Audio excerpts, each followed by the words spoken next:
Tara, kwentuhan tayo. Kasi marami kasi ang nagtataka at gusto kong tanungin kung ano bang naisip ko at tumakbo akong senador.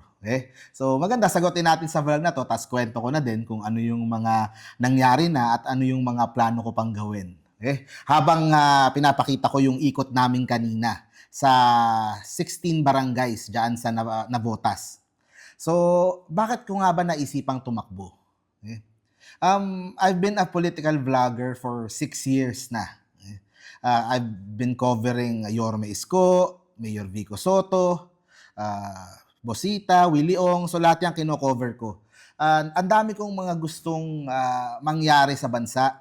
Pero nafo-frustrate ako minsan dahil hindi magawa ng ibang mga politiko natin o ibang mga leaders natin. So naisip ko, kung hindi kayan gawin ng iba, di ako na yung sumubok na gumawa. Ako na yung sumubok na baguhin yung sistema. Actually, mas napofrustrate ako kasi pag nakikita ko sa Senado, paulit-ulit lang yung mga pangalan na nananalo. Paminsan-minsan may nakakalusot na mga okay, parang si Senator Raffy Tulfo, pero kadalasan puro mga same names over and over again. Kung sino yung nakakagastos ng 500 milyon, ng 1 bilyon, yun yung nananalo. 'Di ba? Naisip ko, kailangan bang ganyan parati? Hindi ba pwedeng yung mga deserving naman ang magkaroon ng tsansa para maging senador at makapagsilbi at mag-set ng direksyon ng ating bansa? So, yun ang naisip ko, yun ang gusto kong patunayan sa sarili ko kung kaya ba yun. Kumbaga gusto kong tignan kung isang simpleng mamamayan katulad ko, kaya bang mag-perform well sa isang senatorial elections. So, yun na. Pinlano ko, mga a few weeks before nung filing, nagkonsulta ako sa election lawyer hanggang nung October 1, isa tayo sa mga unang nag-file for senator. At tinanggap naman ng COMELEC. Kaya maraming salamat. So, ano ang gusto kong mangyari sa pagtakbo na to? Diba? Ang tanong nila, Mark, nagsasayang ka lang ng pera dyan. Una, parang si Doc Willie Ong, hindi ko planong gumastos ng malaki. Ah, kung ano mang pera meron ako, nakapagtabi naman tayo ng konti, medyo maganda naman yung kita natin sa negosyo at sa iba pang pinagkakitaan natin sa YouTube, doon ko kukunin yung aking pang-ikot, pang-logistics, o tapos siguro kung merong ilang mga tutulong, why not, di ba? So okay naman yun. Hindi talaga ako gagastos ng malaki para sa kampanyang ito. O kaya nga ang ginagawa ko, bawat barangay maikutan. So at least sa Metro Manila, ang plano ko, in the next few months, lahat ng barangay, 1,700, maiikutan ko. Katulad nung ginawa ko ngayon sa Navotas, sumuyod ako isa-isa. Nakipagkaibigan ako dun sa mga chairman, sa mga kagawad, sa mga tao sa barangay. Pinakita ko sa kanila na, teka, ganito dapat pag tumatakbong senador, dapat sinusuyod yung mga eskenita at mga bawat sulok, bawat barangay para makausap yung mga tao, mapakita sa kanila na sincero kami na magsilbi sa kanila. Kasi minsan, ang daming mga gustong gawin, ang daming mga gustong plataforma, pero hindi naman nakukonsulta sa tao. Hindi naman yun yung kailangan ng tao. So, anong plano mo ba, Mark, kung sakaling ma-elect ka? Yun ang tanong ng iba. Anong mga gusto mong tutukan?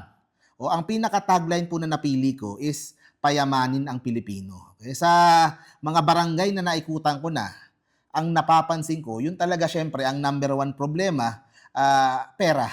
Okay. Pakiramdam ko kasi, yung pong mga senador po natin, hindi ganun kalaking atensyon ang binibigay kung paano dumami yung pera ng bawat mga Pilipino. So, araw-araw, kung sakaling ma-elect tayo, yun po yung tututukan ko. Tututukan ko silang maghanap ng trabaho, maghanap ng mas magandang trabaho, ma-upgrade yung kanilang skills para magkaroon sila ng mga racket o mga pagkakakitaan o eventually baka magkanegosyo. Suportahan natin yung mga online sellers, suportahan natin yung technology sector, suportahan natin yung bawat sektor ng ating bansa para po lahat po ng Pilipino magkaroon ng maayos na trabaho, maayos na negosyo na pinagkakitaan, ma-maximize yung pong gamit ng mga online resources para po dumami yung pera. So basically, yun po yung pinaka number one na tututukan ko. Marami pa po yan, ilalatag ko sa mga susunod na araw. Pero yun yung pinaka number one, payamanin ang Pilipino. So, ano ang plano ko? Mula ngayon hanggang May 12, di ba? Sa kampanya. So tayo po ay inadapt ng Aksyon Demokratiko. Maraming salamat.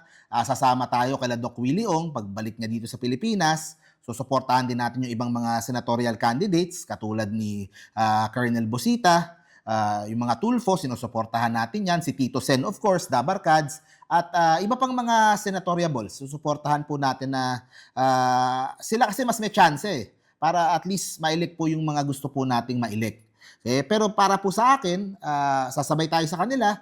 Tapos sa mga kaibigan natin sa local, yung mga kaibigan natin sa Yormes Choice, sa Caloocan, sa Taguig, kay Mayor Vico sa Pasig, sasama-sama lang tayo. Sa ngayon naman, nagpapakilala pa lang tayo sa tao. Pero syempre, kung gusto ko talagang magkaroon ng tsansang manalo, kailangan po mas dumami yung aking exposure sa mainstream media. So yun po yung aking tututukan. Kasi po, ang reklamo ko rin, dapat mas patas ang mainstream media sa pag-cover ng mga tumatakbong senatoriables. Hindi po yung may mga pera lang, hindi yung kilala lang, puro nandoon po yung atensyon. Kasi po, ang mangyayari niyan nga, paulit-ulit. Kung sino yung gagastos ng bilyon, sila lang yung mai-elect. So, yun din po yung advokasya po natin. Lastly, gusto ko pong mangyari is tumapang yung mga future candidates para po magkaroon sila ng lakas na loob. Na kung si Mark nga tumakbo, 'di ba? Kahit matalo, kahit ano, at least nag-enjoy siya. Nailabas niya yung advokasya niya, nakilala siya ng konti. 'Di ba? Para lumakas po yung loob nila na maganda po na tayo ay nakikilahok dito po sa ating eleksyon para po subukang baguhin yung pong sistema. So yun po ang gusto po natin talaga. Baguhin natin yung sistema ng politika sa Pilipinas. Makapag-elect tayo, kung hindi ngayon, in the future ng mga deserving na candidates. Diba? So yun po ang gusto po nating ma-achieve dito sa aking pagtakbo. And so far, nag-enjoy po ako. Itong ikot ko lang sa Navotas, shout out po sa lahat po ng mga na bago kong kakilalang kaibigan, sa mga chairman po na nakaibigan po natin ngayon sa Bangkulasi, sa NBBS proper, sa San Rafael Village, sa Tangos North.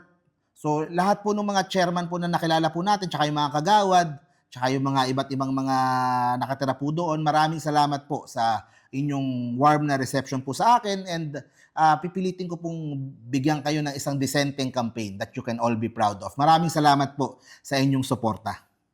Let's do this.